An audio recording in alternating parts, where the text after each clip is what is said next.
Stoic impulse control. That sudden, overwhelming pull.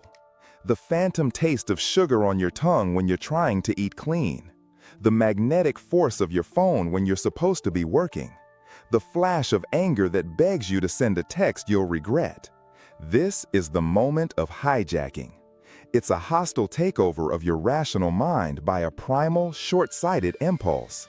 For a few seconds or even minutes, you are not the pilot. You are a passenger being dragged toward a destination you didn't choose.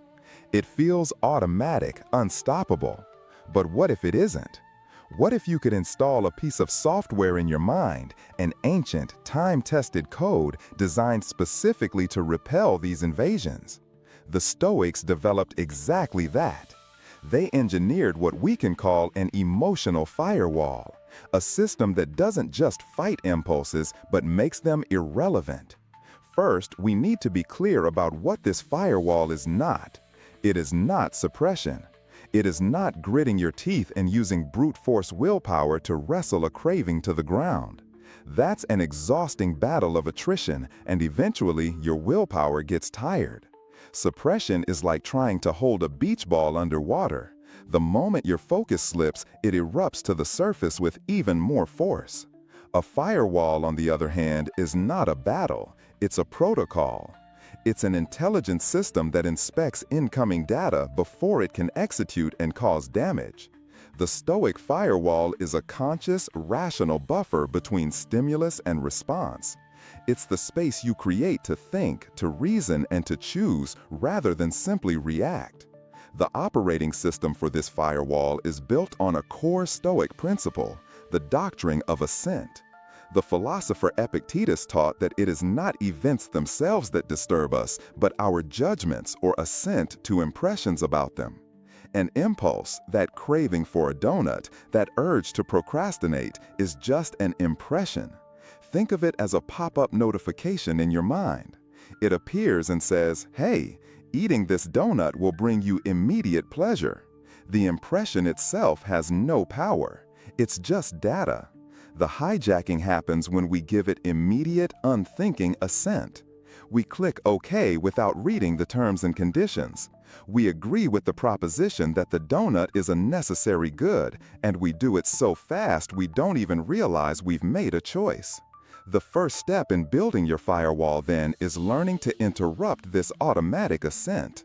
The tool for this is the pause. When the impulse strikes, your first and only job is to do nothing. Stop. Take one deep breath. You are not fighting the urge, you are simply refusing to act on it for one single moment. This is the moment you activate the firewall. In this sacred pause, you create the space to move from reacting to reasoning. You are no longer the victim of the impulse, you are now its observer. This simple act of creating a delay is revolutionary. It's the difference between being a slave to the signal and being the operator who analyzes it. Once the pause is established, the firewall begins its diagnostic protocol, interrogation. You must become a relentless questioner of your own impulses. You put the impression on trial. Ask it, what are you, really? You are an impression and not at all the thing you claim to represent. This is a direct technique from Epictetus. You are challenging the impulse's credentials. The craving says, "I am happiness." You reply, "No, you are merely a sensation suggesting a fleeting pleasure likely followed by a sugar crash and regret." You interrogate its long-term consequences. This is where Seneca's wisdom comes in. Ask yourself, what will happen if I give in to this? And what will happen if I don't? What is the price of this momentary pleasure, and is it a price my future self is willing to pay? This interrogation gets even more powerful when you apply another Stoic practice, the premeditation of evils, or in this case, vividly rehearsing the negative consequences. Don't just intellectually acknowledge the downside, feel it. If the impulse is to procrastinate, vividly imagine the stress, the panic, the poor quality of work, and the disappointment you'll feel at 2 a.m. on the deadline day. If it's an angry outburst, visualize the relational damage, the awkward apology, the lingering resentment. By making the future pain real and present in your mind, you rob the immediate pleasure of its seductive power. The firewall uses this data to correctly identify the impulse as a malicious threat to your long-term well-being. With this analysis complete, you arrive at the final step, the conscious decision to grant or deny assent. You have observed the impulse, detached from it, interrogated it, and understood its true nature and consequences. Now you make a judgment.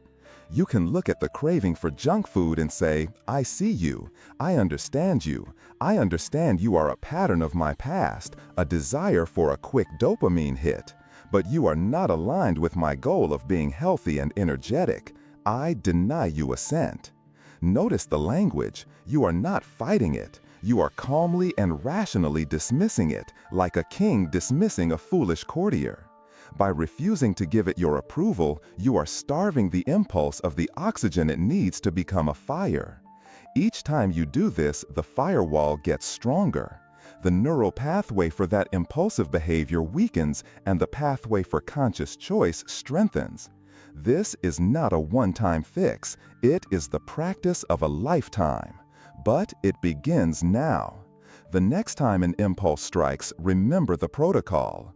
Detect the spark, engage the pause, interrogate the message, and then, as the master of your own mind, consciously choose.